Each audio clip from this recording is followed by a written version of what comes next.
So ఈరోజు matches చూస్తే మాత్రం మనము కష్టం చేసుకుంటూ పోతే దేవుడు ఏదో రూపంలో మనకు తోడవుతాడు. ఈరోజు కూడా జింబాబ్వేకు వర్షము ఒక దేవుని రూపకంలో వచ్చి ఈజీ అయిపోయిందనమాట. వాళ్ళు కష్టం లాస్ట్ 2 years 3 years ఈ స్టేజ్కి రావడానికి కష్టం చేసినందుకు ఒక ఈజీగా వాళ్ళను దేవుడు బయటపడేసాడు. You can believe on that luck. So అంత కష్టం చేసినా కూడా ఎక్కడో దగ్గర లైక్ నేపాల్ లాస్ట్ ఇంగ్లాండ్ మ్యాచ్లో ఎట్లయితే 4 runs ఓడిపోయిందో, లక్ లేనిది ఏది కాదు. ఈరోజు లక్కీలీ వర్షం పడింది. ఎందుకంటే ఐర్లాండ్ గురించి కూడా మనం ఎట్లా ఆడుతుందో ఎక్స్పెక్ట్ చేయాలి లాస్ట్ బాల్ వరకు. But anyway congratulation for Zimbabwe. And ఇంకో కంట్రీ గురించి మాట్లాడితే నేపాల్. ఫస్ట్ టైం వరల్డ్ కప్లో first T20 match winning registration చేసుకున్నది with it's a good team Scotland. నా ప్రిడిక్షన్ స్కాట్లాండ్కే ఉండే. They also played very well. 170 runs అనేది ముంబై గ్రౌండ్లో ఇట్స్ ఓకే.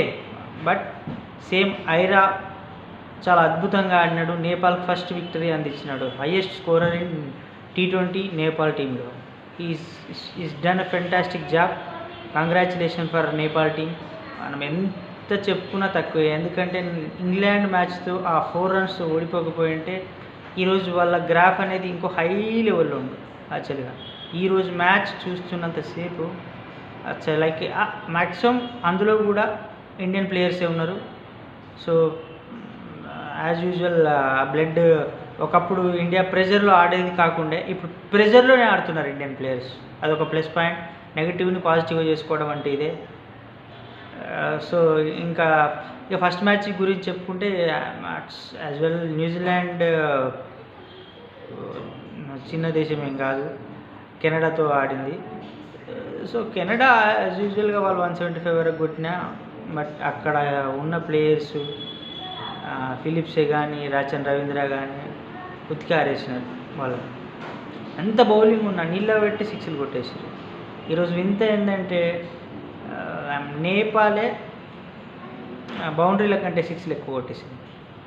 వాళ్ళకు ఏదైనా ఇది టెన్నిస్ బాల్ అనుకుందా లేకపోతే ఊర్లో రబ్బర్ బాల్ అనుకున్నారా కానీ. బట్ ఎనీవే ఈరోజు జరిగిన మ్యాచెస్ అన్నీ నాట్ డిసైడెడ్ మ్యాచెస్. బట్ ఒక వరుణ్ మాత్రం ఈరోజు నేచర్ డిసైడ్ చేసి గేమ్ జింబాబ్వే ఫేవర్కి తీసుకొచ్చినాడు. So once again Zimbabwe congratulations. మీరు కూడా ఇండియాతో ఆడబోతున్నారు. It is going to be a tough fight. So super 8లో మాత్రం ఇప్పటి వరకు 7 టీమ్స్ సూపర్ 8కి వెళ్ళినాయి. India, West Indies, New Zealand, Zimbabwe, England, Sri Lanka. Still one team has to go, that is Pakistan or USA. That will be decided by tomorrow.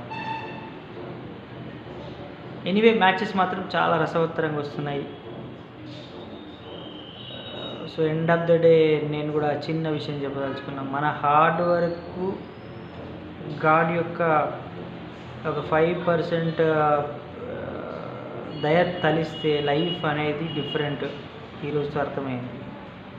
కష్టానికి ప్రతిఫలం ఆశించకుండా Zimbabwe కష్టపడుతూ వస్తే ఈరోజు ఈ మ్యాచెస్తో పాటు ఇంకొక 3 మ్యాచ్లు ఆడడానికి దేవుడు అవకాశం ఇచ్చినాడు. They has to prove. ఆస్ట్రేలియాను బీట్ చేయడం అంటే నాట్ ఈజీ. బట్ ఆస్ట్రేలియా ఇది చిన్న టీం అయిపోయింది. Be team. వాళ్ళ కంట్రీ వాళ్ళే చెప్తున్నారు ఇట్స్ బీ టీం. డే 1 నుంచి నేను చెప్పుకుంటూ వస్తున్నా it is a B team. They are not interested to play in World Cup matches like this. But okay, end of the day we should not comment anyone. But వాళ్ళ internal ఏముందో మనకు తెలియదు. Okay, bye.